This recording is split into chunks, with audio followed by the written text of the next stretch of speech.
Israel begins the 144th day of the genocidal operation against Gaza, killing dozens of Palestinians along the Strip.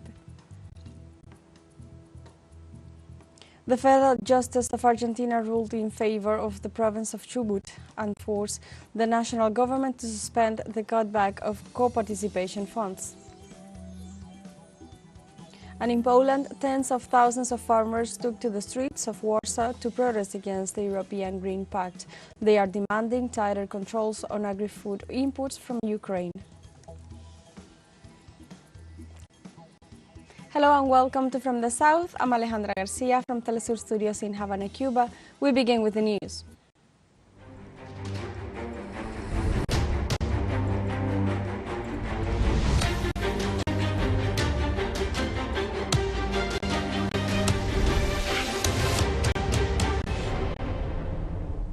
An Israeli delegation arrived in Qatar on Tuesday to begin talks with the Palestinian resistance on the hostage swap deal. The event coincides with the U.S. government's announcement of a possible ceasefire next week. Earlier in this month, the Palestinian resistance met for 3 days in Egypt to discuss the release of Palestinians held in Israeli jails. Although there has been no official statements from either side, there is some speculation about the possible release of 400 Palestinians in exchange for 40 Israelis. On the other hand, also on Monday, Washington confirmed that it is working on a draft of a temporary ceasefire to be considered by the Security Council.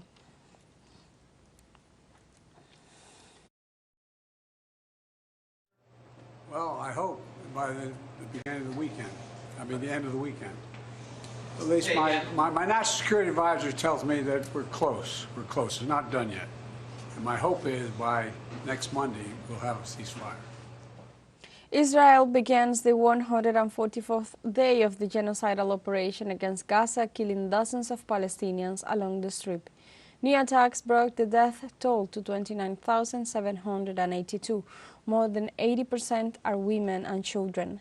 The Israeli aviation, artillery and even the Navy have launched a series of attacks against Rafah and Khan Yunis. In this last city, the incursion was confronted by the Palestinian resistance. In the southern neighborhoods of Gaza, especially in Al-Darash and Al-Sabra, dozens of civilians were killed and wounded by the Zionist artillerymen.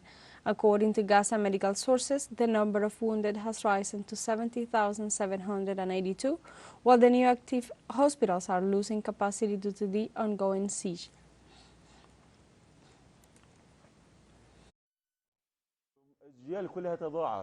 Generations have lost their future. There are no more life essentials. Generations have been lost, and there are no more houses or anything for people to lean on. Even if they allow people to return to the north, there are no houses, left nothing but dust. Human Rights Watch said Monday that the Israeli government has failed to comply with at least one measure in the legally binding order from the International Court of Justice in South Africa's genocide case.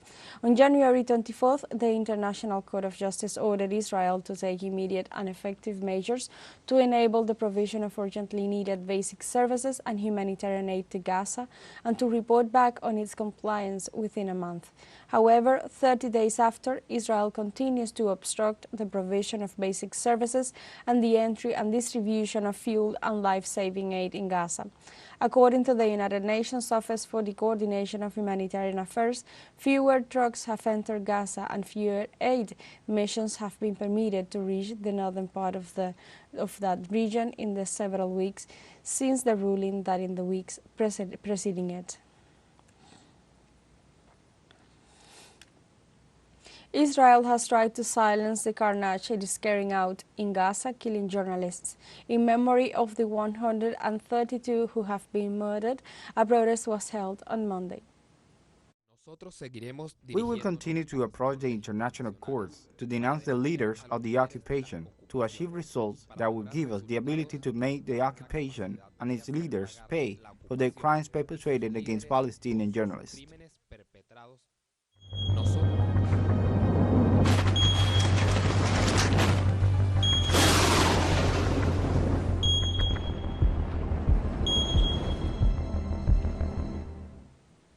In Peru, 20 regions out of 24 forming the country have been declared in a state of emergency due to the increase in cases of dengue fever in more than 100% over the last few weeks. The fast rise of the epidemic has been fed by the unusual heat wave and the absence of winter over the past year. The government of Dina Boluarte decided to declare a state of emergency in all the regions affected by this disease, which has so far reported more than 17,000 confirmed cases.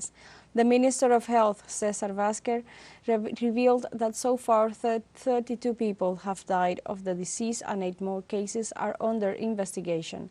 Among the regions that will be declared in emergency are some in imminent danger of being overtaken by the number of cases that are occurring in these territories.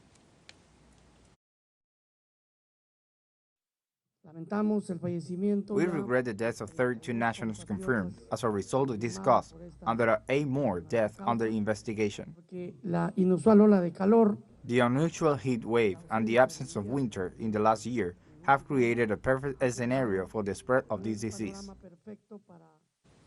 Let's take a short break, but remember you can join us on TikTok at teleSUR English, where you will find news in different formats, news updates, and more. Other stories coming up. Stay with us.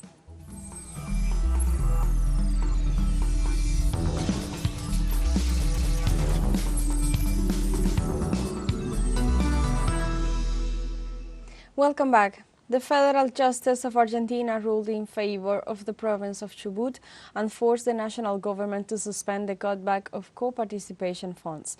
According to the ruling, the measure will be enforced until the refinancing of the debt is completed and for the maximum period of the current fiscal year. Likewise, the parties were urged to cancel or refinancing the government's debt with the province.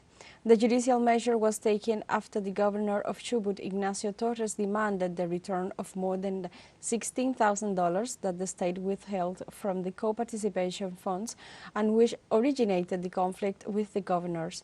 For its part, the administration of Javier Milei assured that it will not accept the court's order and it will appeal the decision of filing a per saltum to try to challenge the decision through legal proceedings.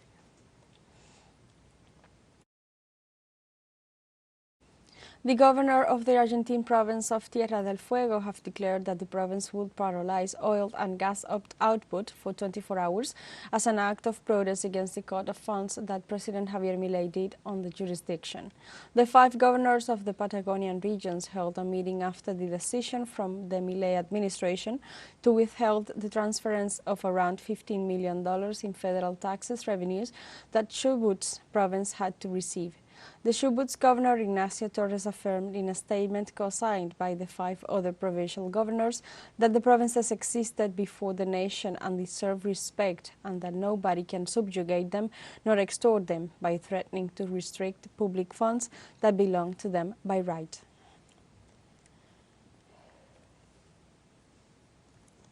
The people of Venezuela showed their support to President Nicolás Maduro during his reception in the city of Barcelona in the state of Anzoátegui. On the occasion of the 35th transmission of the TV program With Maduro More in the region, the president toured the streets of the city aboard a pickup truck. There he was received with enthusiasm by the inhabitants of the Venezuelan state, who demonstrated the loyalty of the people to the presidential administration of Nicolás Maduro.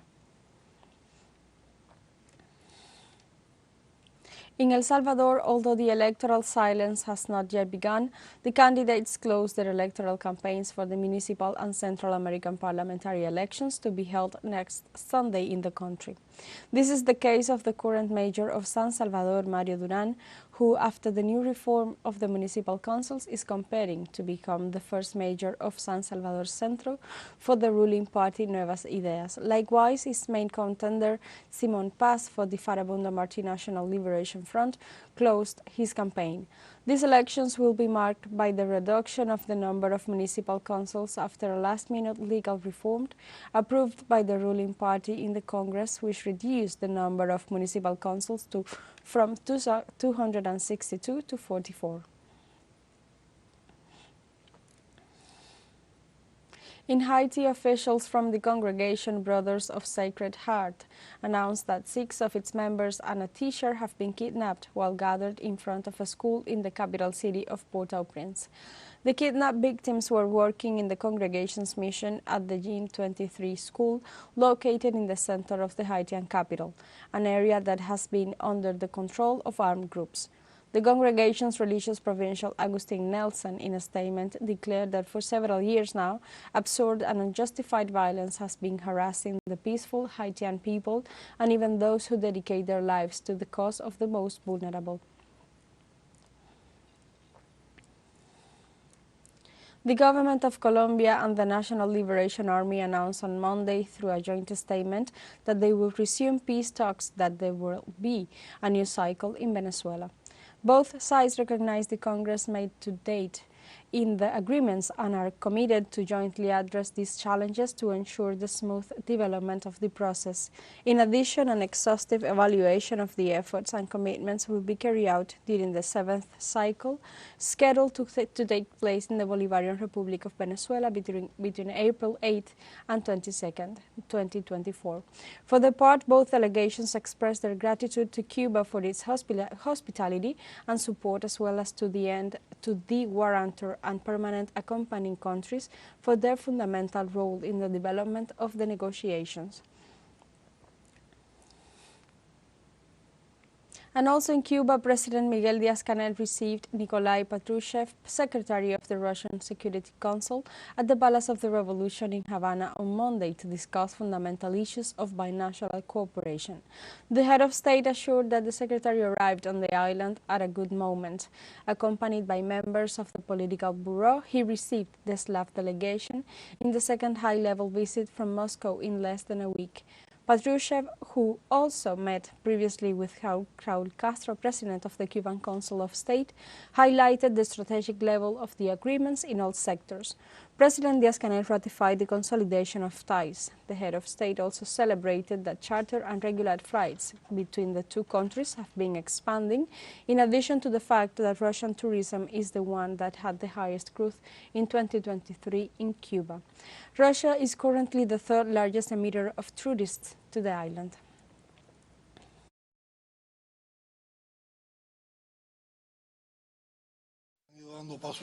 Important steps have been taken in our bilateral relations. There is an excellent state of diplomatic political dialogue, and this continues to expand, and we also show that progress is being made in many areas of bilateral relations. Important documents have been signed that have to do with Russian-Cuban collaboration. For his part, the Secretary of the Security Council of the Russian Federation highlighted the wide range of sectors covered by Russian-Cuban cooperation. There is a very intense dialogue between Russia and Cuba in different fields, not only in the defense of security, in the maintenance of public order, justice or special services, but also in the economy. We have a final short break coming up, but before we invite you to join our WhatsApp community for our English-speaking audience, you can scan the QR code on screen to join directly and share the link to reach more people. Constant news coverage of Latin America and the Caribbean, as well as the rest of the world. Stay connected and informed with teleSUR. Final short break. Don't go away.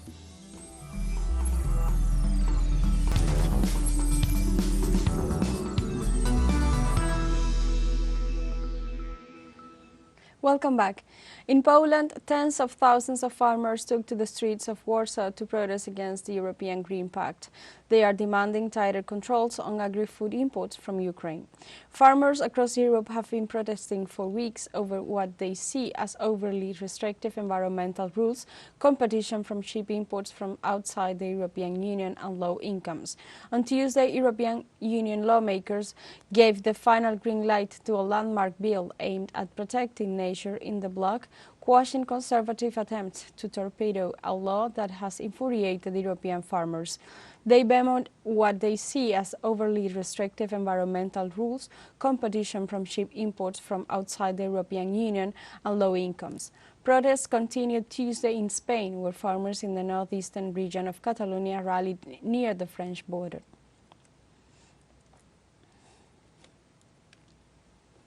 On the one hand, we are banned from using pesticides, and on the other hand, We import food products that have been treated with products banned in Europe for 20 years. Something has to change. If this demonstration doesn't work, there will be others, other blockades, other demonstrations. Today, we're fighting for our survival, for our farm, for the food, security of Poland and Europe. If these demonstrations don't work, we're going to step them up. Russian Foreign Minister Sergei Lavrov assured Tuesday at a press conference that if the European Union countries are considering the idea of sending their troops to Ukraine, it is because the increase in aid to Kyiv did not bring the expected results. Russian Foreign Minister Sergei Lavrov stated this was due to the lack of visible results of increased aid to Ukraine in ammunition and armament supplies. In addition, Lavrov referred to the reaction of high-ranking Ukrainian officials who frequently make media scandals blaming the withdrawal of their forces from the town of Avdiivka, liberated by Russian troops on February 17th, and other localities on western countries. Lavrov also addressed the issue of financial support to Kyiv. In early February, the European Union approved an allocation of 50 billion euros for Ukraine, a process that caused much tension and uncertainty among member countries. In the United Kingdom, a court decision on Julian Assange's appeal against his extradition to the United States is scheduled for March. 2 days of hearings in London's High Court concluded Wednesday as WikiLeaks founder Julian Assange appealed against his extradition to the United States. 2 court judges stated that they need time to make a decision in the case. If extradited, the WikiLeaks founder would face up to 175 years in prison for exposing U.S. war crimes. Thousands of people mobilized on Monday in Guinea to protest against the high cost of living. The day of general strike and movement was called by the trade unions and ended with 2 people killed. The country's 13 trade union organizations called on the people to take to the streets of Conakry, the capital. The mobilization, accompanied by a call for a general and indefinite strike, paralyzed other cities as well. The protests also demanded the release of a known media activist and an end to censorship. Sporadic clashes took place in some suburbs. The 2 deadly victims, one of them, a young man aged just 18, are estimated to have come from them. In Nigeria, thousands of citizens rallied against soaring living costs as the worst economic crisis in a generation leaves many struggling to afford food. Demonstrators hoped nationwide protests called by the Nigeria Labour Congress umbrella union would pile pressure on the government, which brought in reforms last year that have had a devastating effect on citizens of Africa's biggest economy. It is estimated that at least 63% of Nigeria's 220 million population lives in extreme poverty, and as inflation skyrockets, many poor Nigerians have had to skip meals and give up products now considered a luxury, such as meat, eggs, and milk. Protests have already taken place across the country this month and are set to continue.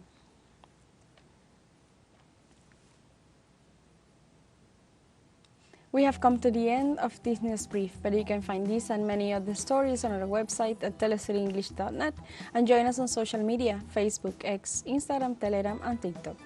For Telesur English, I'm Alejandra Garcia. Thank you for watching.